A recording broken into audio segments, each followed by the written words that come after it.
I mean, great day, but that 80-yard touchdown it kind of like opened some things up. Just what did that do to kind of like get some jet fuel to the offense? Yeah, I think that was huge. Early in the second half, right there, to come out and have that play. I think it was our first play in the second half.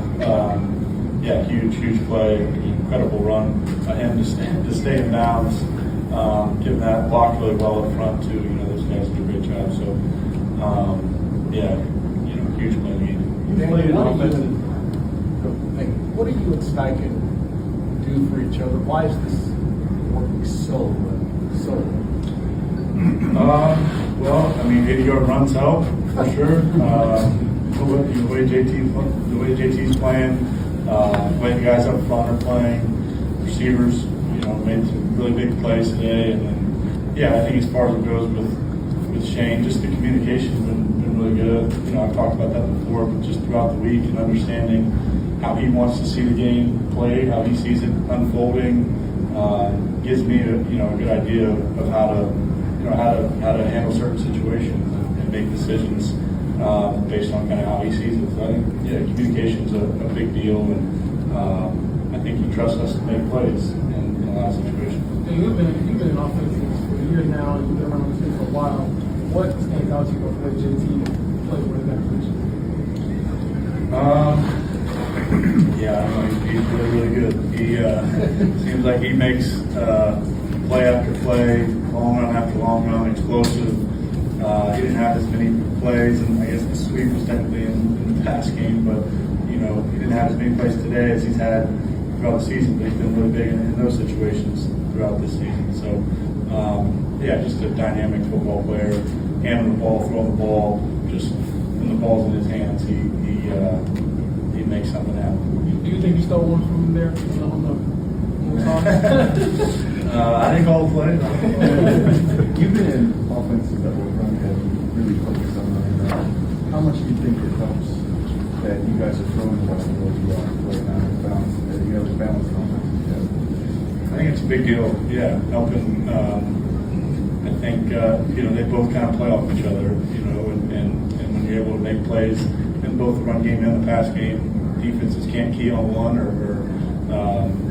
yeah. So I think it's a huge deal to be able to do both. We've got to continue to work and progress both of them along the way, because defenses will study us and see what we're doing. And we're like, we got really good coaches who have prepared us, have really good game plans week in and week out. Does that feel like defenses are approaching you in any specific, any consistent way so far this season? I don't know. I wouldn't say so. I mean, there's some things I think that show up. If you don't handle something as well, just kind of the way this league works, the next team will try to see if you can handle it. And I think we've done a really good job with a lot of that stuff. But I think credit to our coaches and how well they have us prepared, game plans week in and week out. Put us in really good position to make plays. Daniel, how do you miss offense in the offseason coming year? What do you feel like you're noticing that you guys, this specific group here, are maybe doing better or executing on than maybe this offense did a year ago? I don't know. That's tough to say. Obviously, I watched the games and studied the offenses I was trying to learn it this spring. But I wasn't here, and I think it's tough to draw comparisons. I think just looking at what we're doing this year, it's about making plays in the run game and the pass game, being efficient, when we can, and executing. Executing the red zone is a big deal. I don't know where third down. I don't know if we were as good today, but all those key situations. How do you explain how you guys have been able to avoid turnovers to the extent that you have? I mean, you only had a couple of games of turnovers so far. Yeah, I think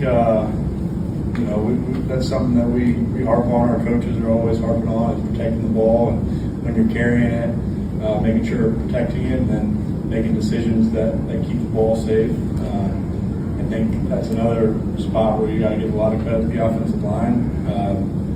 A lot of turnovers happen in dirty pockets or happen in situations where you have free runners or wherever they are, and our offensive line that doesn't happen much with those guys. So big credit to them. Did you hear the MVP Couple more. chance for Jonathan today? I did, yeah. And then I think those were spot on. Did you guys have pretty routinely hit chunk plays on these third and way too longs, and you keep converting at a pretty high clip. From your vantage point as the quarterback and continuing drives, what are you seeing? Like, how much does that raise the confidence level for the rest of the guys to put points on the board after that? Yeah, I think it does a ton. I mean, anytime you have an explosive starter, a chunk play and a drive on any down, it increases your chances to score by a lot. But yeah, third down or those situations are huge. I think Shane trusts us to make those plays. We got receivers who go up. Alex catch today was incredible, and we've got a number of those where guys have made really, really tough catches, and counting on the protection being good. They know you're going to throw it and drop back, and the protection's been really good. So I think that helps us for sure. Shane is